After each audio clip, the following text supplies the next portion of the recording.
Hey everyone, thank you for joining. I'm excited to have Bob and Anshey here. We're going to go through a little bit about their history, what's going on in the commerce ecosystem.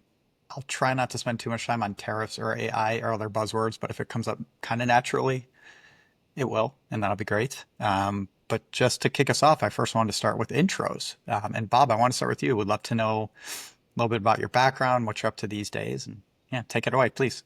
Okay, yeah. My name is Bob Rockland from the Netherlands. I started Code with Wouter, my partner, for 20 years ago. And back then there was no Shopify, there was no Magento, nothing. So we did everything ourselves. I think we built a brilliant CMS, would still be the best, but unfortunately other apps and tools got a little bit better. Fast forward to around 2017, accidentally we came upon Shopify. And at the same moment we were looking to focus on one thing. And at that moment we focused on 15 things, so we said, let's go to one.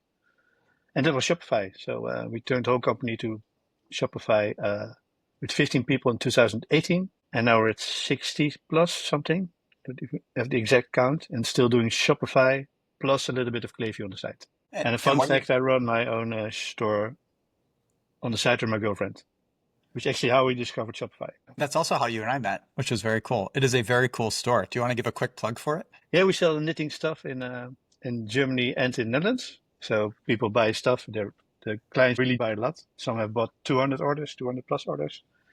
And I also use it a lot because of Shopify Plus in my sales. If it's convenient, I show the store, right? Because I can't show the store of my clients. It's mostly on the NDA. But I can show my own store because you have no competitors. So. And they're often very amazed how many wool we sell because it's not, it's grainy stuff, right? They say in the Netherlands. In Germany, actually, it's quite a young audience who buys wool already from 25 years and up. That's very cool. And the brand is Knoten, KNO. Yes. Yeah. All right, I've got about 10 follow-ups, but I'm going to turn to Anshey first for an intro, and then I'll jump back and forth. Anshey, please take it away. Absolutely. Thanks, Aaron, for having me here. My name is Anshey, founder and CEO at Verbal+Visual. Our story, we were officially founded in 2009, but our story actually goes back to 1997, where I designed and built my first ever e-commerce store for my parents. They had two businesses in the mall.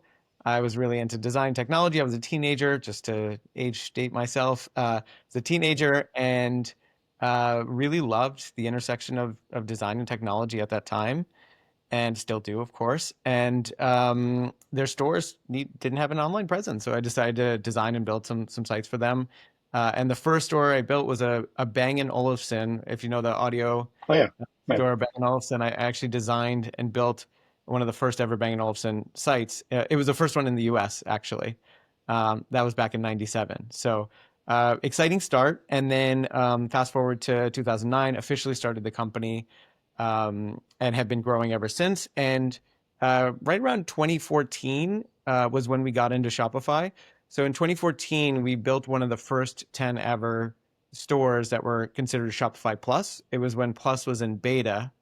And we worked with the leadership team to actually change some APIs to get the site that we were working on set up and moving. It was a wine store. So from that point on, we said, wow, we really love what Shopify is building. We don't have to take care of any DevOps processes in the way that we used to on Magento or any other platform. And so we were rolling with Shopify Plus ever since, and have grown to about 100 plus stores since that time. It's amazing. Man, I've got so many follow-ups for both of you. I want to start with a very high level one and then kind of dive in from there. And Anshey, I'll stick with you on this. If you think about like a website, or like I'm starting a brand, or I've started a brand, I'm now a $10 million brand, right? So like I'm in business, I've got customers, I know something what I'm doing. Like it feels like the website is still the center of a brand's identity. When you think about that, first of all, do you agree with that? And second of all, if so, like what's changed? And like, is it changing at all? Or is it just more like the presentation and the tools are changing? Yeah, I think the website is still the hub of all of the spokes for a lot of brands. Depends on when you were founded, right? I think certain brands, the retail stores are the hub, and the e-commerce is one of the spokes. But for most of the clients that we work with, they were founded in the year 2000 or later, so they're 25 years or less. They're on a growth track, so they're typically 50 million or more in revenue. So the website is that central point.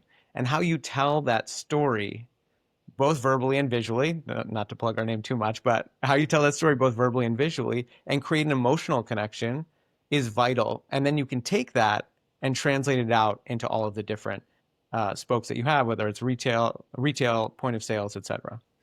So what's changed in maybe even the last couple of years?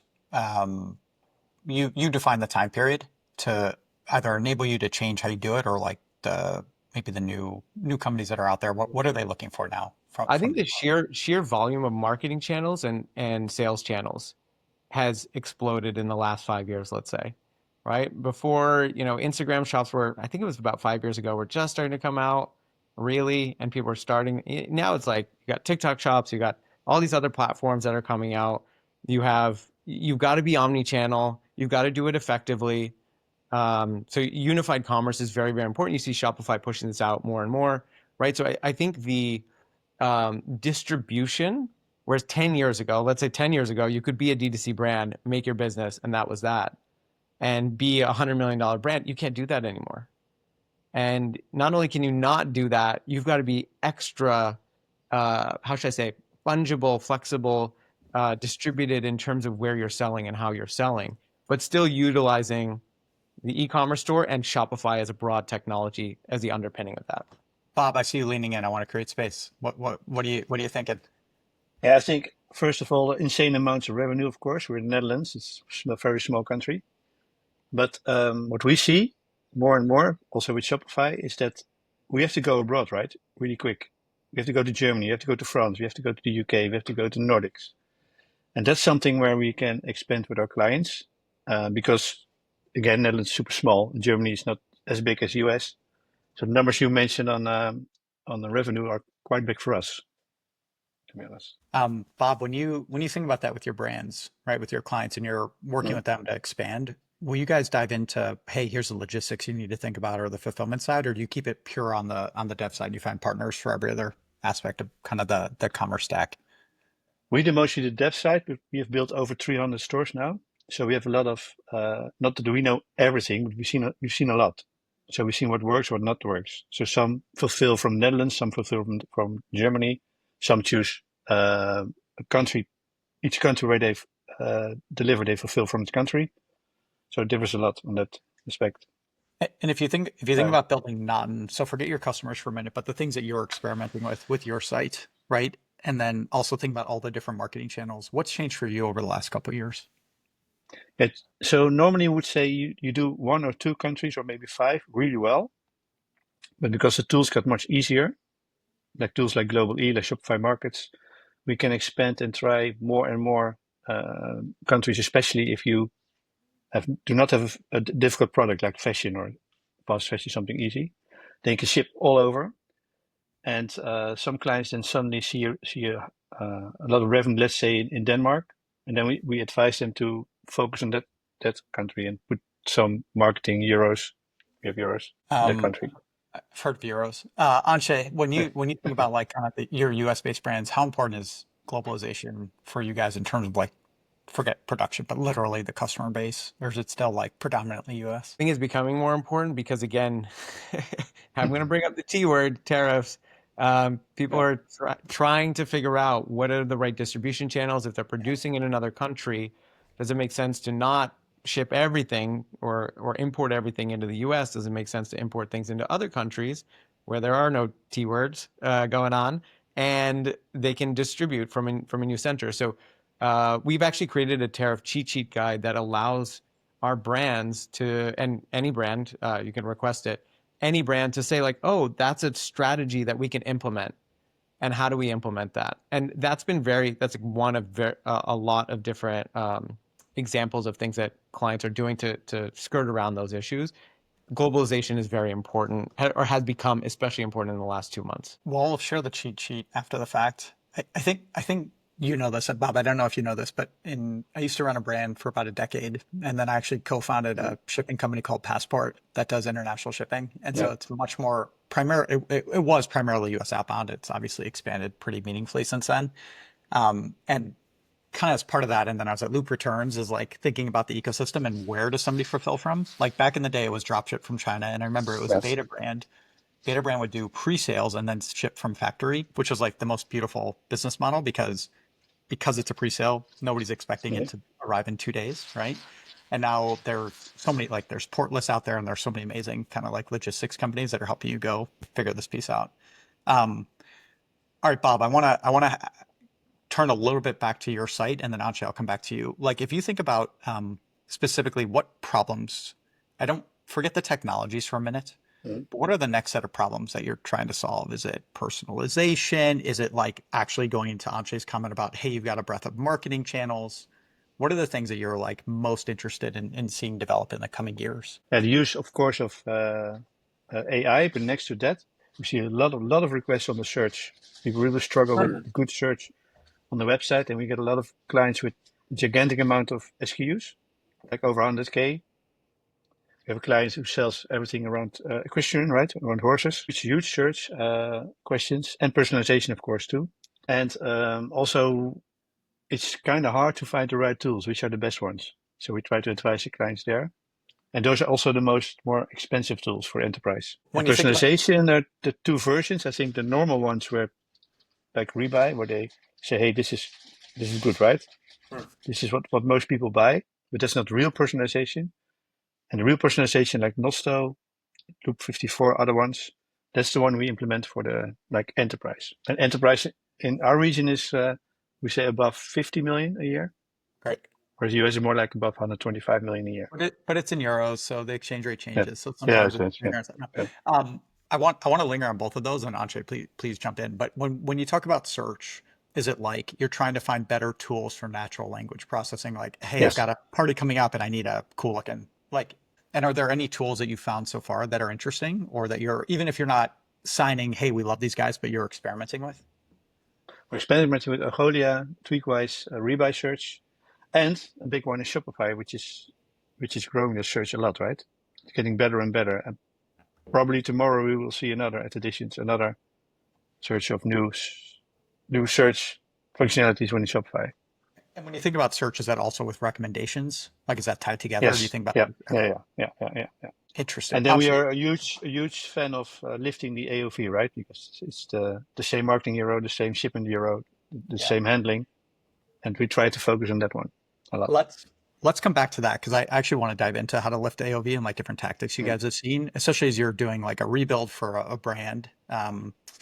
Anshay, I want to create some space around search and personalization for you. Are those like problems that you've been focused on, or is there something else that has kind of been top of mind? As an organization, for sure. And what we're also finding, in addition to search, because I think Bob handled that very well, so I'm going to slightly shift. What we're leaning into a lot is how do we create emotional resonance with your customers? And so search, and there's two parts to me. There's the emotional side and there's the transactional side. And what Bob referred to was the transactional side, which is vital. If you don't have that, you're not going to convert. But also with the emotional resonance is how do we tell your story effectively and intertwine it into a shopping experience. And so that plays into search and filtering and personalization, right? And differentiation of your brand is going to become, it's already very important, but it's going to become even more and more important, because brands are going to be in a sea of sameness. Everybody's going to be using the same AI tools to generate the same copy and the same brand. And so how do you create a human connection with customers? That's actually what we focus on first. And then we parlay that into what tool are we using for search? How are we integrating personalization? So it's that business strategy and verbal and visual strategy first.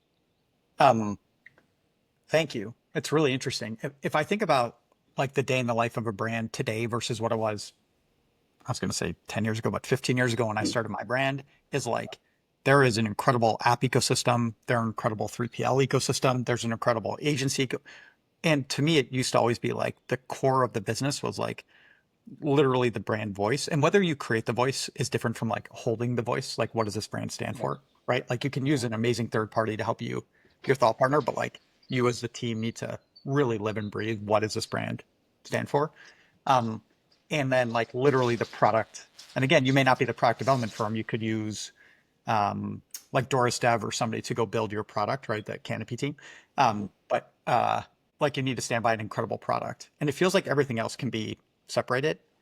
I'm curious, like when you think about that verbal visual, like the emotional connection, what is a like you need to own this internally and this needs to come from you versus like is it okay to use a third party to help you figure this out and then actually just like go live and breathe it? I think so. I think you can use third parties, you can use AI tools, you can use all that to get to the 70, 75% mark, but you've got to differentiate that last 10, 20, 30% has got to come from you and your soul. What is your human experience, right? If you're the founder of a brand, or if you're a higher up at this brand, why do you believe in this brand?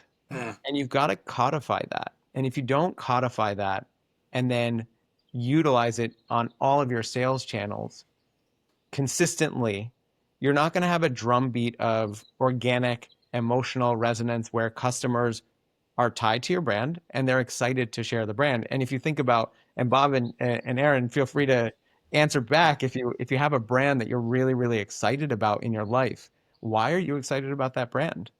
Right? What creates that level of you want to share?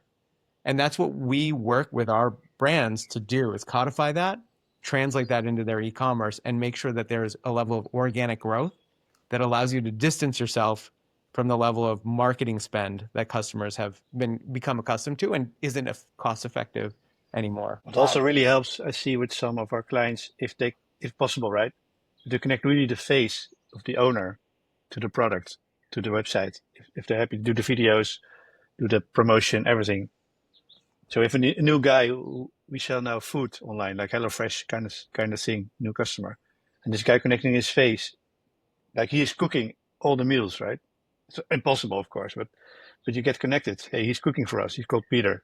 Peter cooking for us next week, and then people feel really connected. What's Peter cooking this week for us? Yeah, I think that's very powerful, but not always possible. But No, I love it. Anshey, I think there's like, I think there's been a big run up in the commerce space of it's just easier than ever to build a brand. And there are a lot of like thinkfluencers who are really good arbitragers who they decide arbitrage in commerce. Whereas in the past, it would have been like arbitraging on Teespring or some other place, right? Wherever like there was money to be made. And so there are a lot of like people who build 10 or $50 million brands that are maybe just like resellers of something, but there isn't maybe in that world like a soul of what the business is. To answer your question, and this is such a cheat because I'm not a runner anymore because my back is jacked and I just like am an old man and useless. But Tracksmith is always my number one. And it's not because it is for everybody, but it is very clear if I have a runner in my life, I want them to know about Tracksmith. Full stop. It is like consistent. Like every touch point is consistent. Their social, their packaging, the customer service, the website at the core. And so it's not a product for everybody, but for the runner, it is the product as I see it. Absolutely. That's great. And we have two brands. One's at they've been around longer. One is Faraday that we just did a site redesign for, which some of you might be familiar with. And they've got about 70 stores. They have an omni-channel or unified commerce presence. And they have grown from the spirit of their story and their origins. That has been the soul of the company has always shown through. And to me, they're both their drive and the soul of the company has allowed them to scale at the level that they have. And then we have another brand, Half Days, that's younger, but has the same type of DNA, right? The founder is really passionate about it. It's a lot of R&D, caring about the entire life cycle of the product, caring about the customers, just obsessive about, in a great way, about what is a product we're putting out into the world and how is that generating value for our customers. And so we see these types of brands come up and we work with them for several years just to see them through that process. It's so fun to see their drive. And again, it's that soul, just to get back to the question, it's the soul of the company being expressed in every single touch point. I think everybody knows Faraday, and that is an amazing, like it's the same story as the Tracksmith, which is like, when you see the brand, you know what you're getting, you know what they stand for.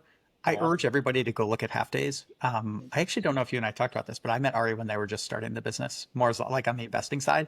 And my wife is a user. It's like the best women's snow, like ski, like technical plus comfortable plus looks awesome, right? Ski board. For the mountain, they've moved into trail as well. And yeah, that's right. Thank you. No, absolutely, it's a great call out. But it is like consistent, and you can like go to the Wayback Machine and understand what the brand is about literally from day one. And I think they're building it the right way because of that. I want to ask you both the same question. I'm curious how you take it. I introduce you to a brand tomorrow, and it's in your sweet spot, whatever that is, as you define. Doesn't matter how big, but it's like, yep, I'm excited to work with these guys. What are the like first couple of questions you ask if you have time with the CEO and like very limited time to understand where are they as a business? What do they need? Right. For Anshey, maybe it's more like on the verbal and visual sides, right? Like what is a soul for Bob? You guys do everything. Yeah, Bob, I want to start with Right. you. Like, what are some of the first questions you inspect with a new brand? Yeah, first of all, we need to know if they love the product. I want to see the lights in their eyes if they talk about the product. So you ask about the history, because sometimes you have clients who don't love the product, and then we don't take the assignment if you have enough work, right? That's number one. And of course, the history, and they need to do a certain revenue, because it's more difficult to get from zero to something than from, let's say, 10 million to 20 million. And we also search for the click. So just have like this, a normal conversation, and just see if it clicks, right? If it's, we think we can work together. We also call this always the intro call, and see if there is a click with you guys. So that's most important. It doesn't matter what you sell, as long as you love it. Yeah. I want to stay on that for a minute. So you meet with somebody and they love the product, and it's very clear like this is their passion, and there's a real business there. And then they're like, hey, I want to level up by Shopify, just for the sake of it, right? Put Klaviyo to the side. Maybe we'll come back to that if there's space. But like, I want to perform better. I imagine there's some level of like, cool. Does that mean more revenue over time? Like, what are the more like specific questions that help you then figure out if you're going to build a 3-month project or a 2-year project? Like, Often is, of course, where they're running on now, which is important, where it's Salesforce, Magento, whatever. And then it's the number of countries they do and how much time they spend at the moment. Because I don't necessarily think Shopify per se outperforms a good Magento build, but often they need less time to keep the Magento or whatever you have, keep it live, right? So there's no bug fixing with Shopify. There's no downtime. There's no stress because payment doesn't work. That's you don't fall down under if you go viral. We have one client who does one day in a year 600,000 orders, and just Shopify does like nothing, right? So that's important. I think that gives them more time to work on their product. Consequently, their revenue goes up. That's what we see often, and that's what we try to sell. But on the contrary, what makes it difficult lately, the last year and the year before, not so. When people call us now, they already decided to go to Shopify. That's really the last year. We want Shopify, and before we had to sell them Shopify like 2 years ago. So it's changed a lot. So they only have to search for the best agency now. Interesting. So now you're competing with other agencies, and then you've got to figure out. Less with other platforms. A little bit with Shopware, actually. That people seem quite happy with that. There's no from Germany, but then it's mostly Shopify. Yeah. Thank you. Anshey, I introduce you to a customer that's kind of in your sweet spot. You go for a walk and talk with them, right? As you might do. What are the like core questions that you're asking up front? Yeah, the first question we always ask is, imagine we've been working together for the last year or two, and we've been very successful. What is a dream headline that you would like to see, and in what publication? So what we're actually looking for in that question is, where do you want to go? Because ultimately, we need a North Star to make a recommendation. And so that gives us a North Star, and it does it in a way that allows them to think about what is the actual business and brand goal, not just the site. We start there, then we start getting into the site. So we'll ask questions like, if you had a magic wand, what's one thing you would change on the site? What are your top 3 customer service complaints today, and how are you solving them? Right? So we're asking these questions that are directed to the site experience and the brand, but we're not asking them and like, what would you tell me like what your product roadmap is. It's kind of the opposite. It's how do we not ask that question and yet jointly form the correct product roadmap? And then we have 2 initial offerings that are very, very low cost. One is a revenue gap diagnostic, and one is a technical foundation assessment. And what we're trying to do in those is basically your quick start, right? It's how do we understand the brand and how it's performing, and how do we understand the technology and how it's performing? And then we can start to make assessments on, okay, you have this goal, you have this situation with your brand and your tech. What is the gap and how do we fill that gap together? And so that's really the process. It's just, 5 questions and we're able to present usually 3 pathways for them to choose from. You're talking my language as a reform consultant with a gap analysis. So this is good. One quick follow-up. When you asked, and I love the framing, like what's the dream headline in a couple years? Are there any like answers that you've heard without revealing company or any like secret that really stand out to you as like, oh, this is intriguing, or I definitely did not see that coming? Yeah, there was one that was less than $100 million in revenue and wanted to sell for $1 billion in the next 3 years and had a very aggressive growth plan. I'm like, okay, how are you going to do that? Right? So we start to get into the plans of that. I think that was the one that stood out to me the most. There's a lot of ones that say we want to triple our revenue or double our revenue in 3 years. That's actually quite common. But what I don't see that's common is the history of being able to do that, right? So they'll say that, but then I haven't seen how you've been able to do that to date. So you get a lot of that. So it's okay. Then we've got to do some education around what it actually takes to get there. Maybe you need an investment. Maybe you need to invest way more in your site than you are today. You're spending 5 or 10,000 a month, but you need to be spending 50,000 a month. And so it's this educational process that happens that sometimes works and sometimes doesn't because clients just aren't able to pay or willing to pay. Please go ahead. Yeah. Yeah. Are they already in Shopify? What's those that? clients? Are they already in Shopify or another platform? About half come to us on Shopify already and half come to us not on Shopify. So we, part of the technical assessment is saying, okay, well, you're not on Shopify. Where do you want to get to? And we currently, our entire portfolio is Shopify, but we worked on 15 different platforms. So we have the ability to work on a lot of different platforms, and we're really focused on Shopify. Yeah. Bob, are there any, when you sit down with a customer and they say, hey, similar type of question, right? Which you're asking in a different way, but they're like, here's where I'm trying to get to in the next year, 2 or 3. Are there any answers that are an immediate turnoff for you? Or are there any answers where you're like, yes, this is my dream customer? Yeah, sometimes when they want to, contrary to what I said before, to expand to too many countries too fast. We still have, the many countries thing, right, in Europe. And the smaller the lead is coming, which is coming to us, the more countries they want to do. The more experienced they are, they want to do 1 country at a time, 1 or 2 per year. Let's say 2 per year. And those are the more experienced ones, which we see, okay, these really understand the business and are already doing it for a while. So. Anshey, I want to come back to you a little bit about the quick start and not trying to have you give all the state secrets, but what are some of the like more common things where you're like, hey, we did a gap analysis. Like, here's where you, like, if you can get slightly more in the weeds, like, here's where we want to focus, or the technical deficit, like, hey, you have too many apps, you have too few apps, you're spending a lot of money on the wrong stuff. Like, what are some of the common takeaways? And then Bob, would love for you to chime in, like the ones that you see similar or anything that you want to add on. Yeah, those are, you already named a few of them, right? Too many apps. That's a big one, right? So we do part of that technical analysis is too many apps. How many developers have been in your code before? So I'll focus on the tech assessment first. How many developers have been in your code? How messy is this code? And we'll grade it from an A to an F. And if they're under a B, we say rebuild. Because by the time you get to that point where you fix everything, you will have spent as much money as you would on a rebuild. And so it's not worth it. So we'll run through also their development operation, so DevOps process. How smooth is that running, right? And so those are things that we look for on the technical side. On the brand side and on the UX and UI side, is there visual consistency?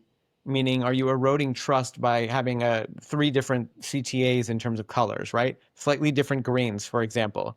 It shows that you're not paying attention to the details. And so we'll look for those little elements as one example of very many.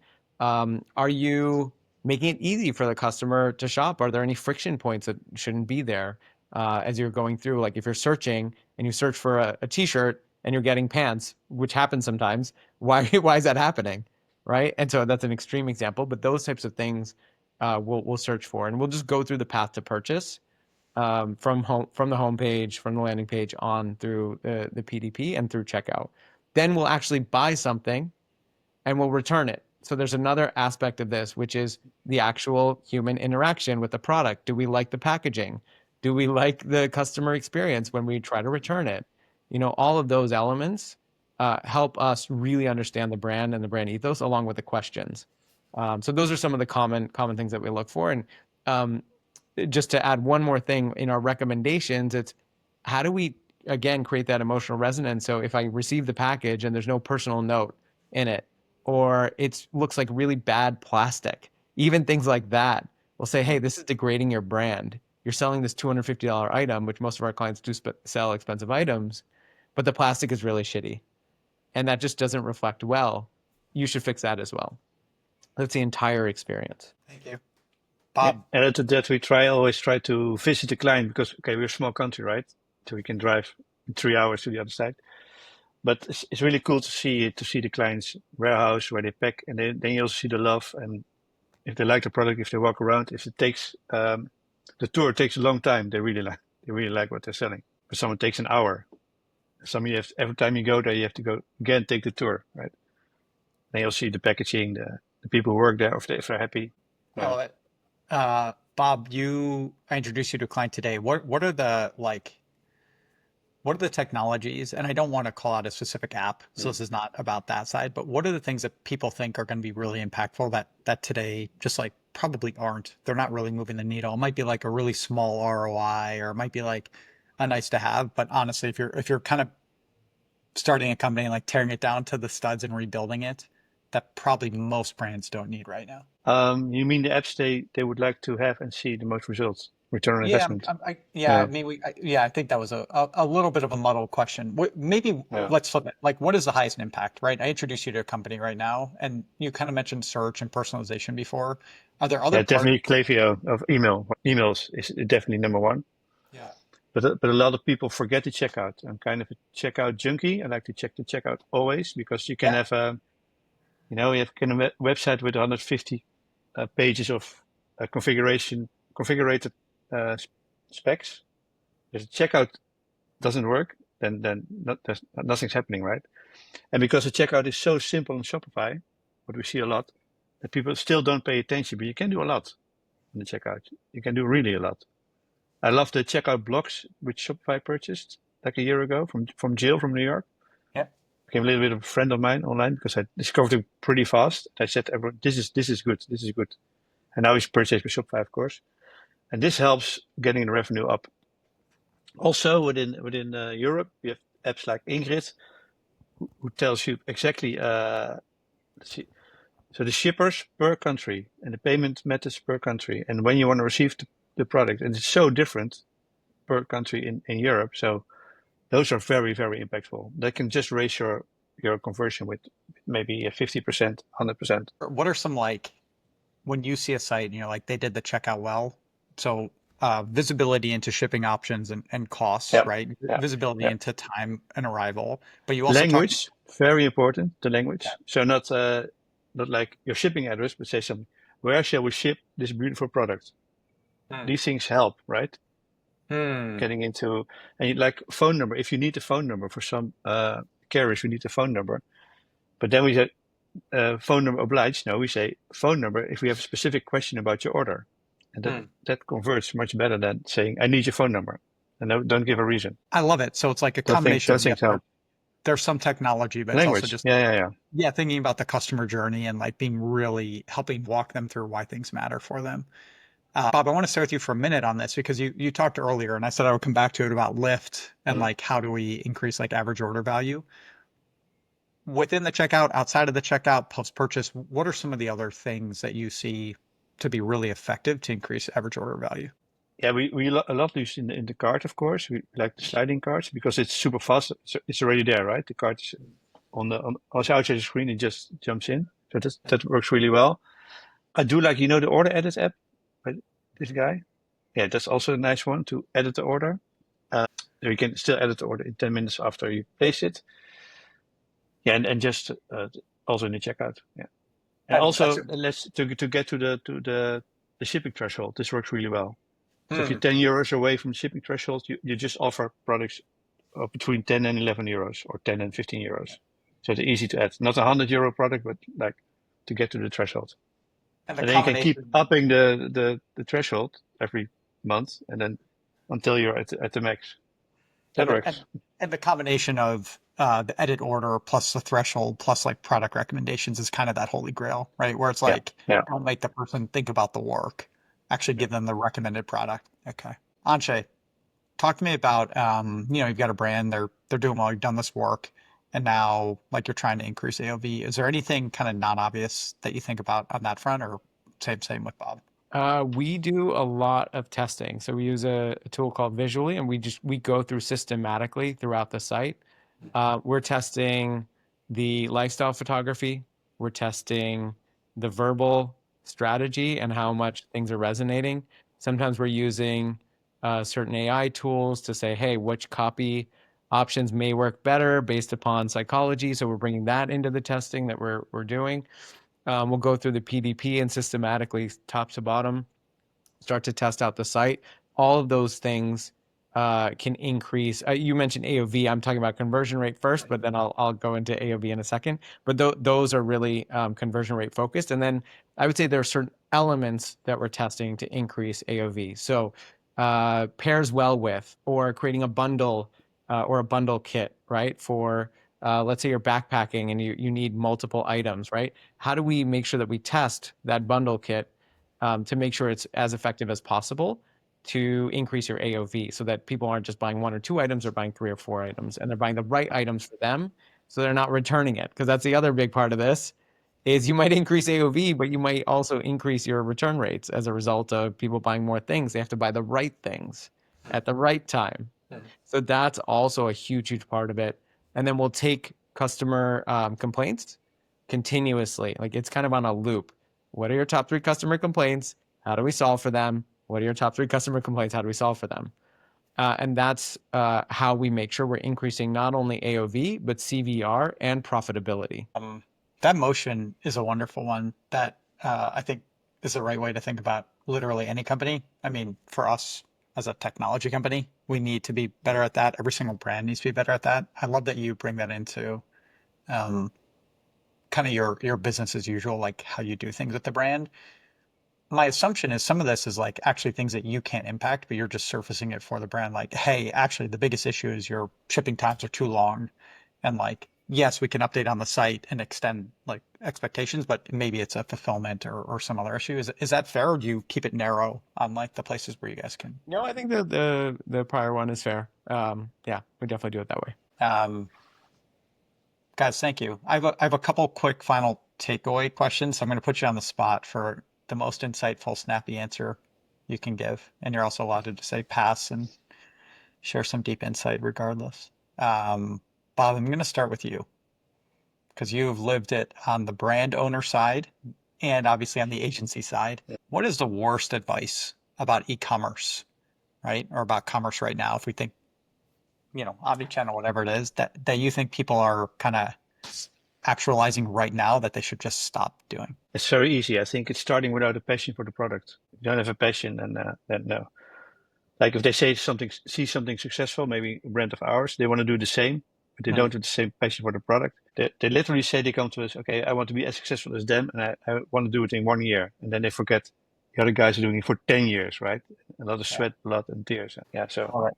it's like drop shipping, with all due respect. Drop shipping from China, those products, no. We would never take an assignment like that. You and I are very, very much aligned right there. Anshay, similar question. What's kind of like some, hey, generic e-commerce advice that's out there where you're like, this is bad, this is going to hurt you? I think I would say stop swimming in a sea of sameness. Stop just regurgitating the same old stuff.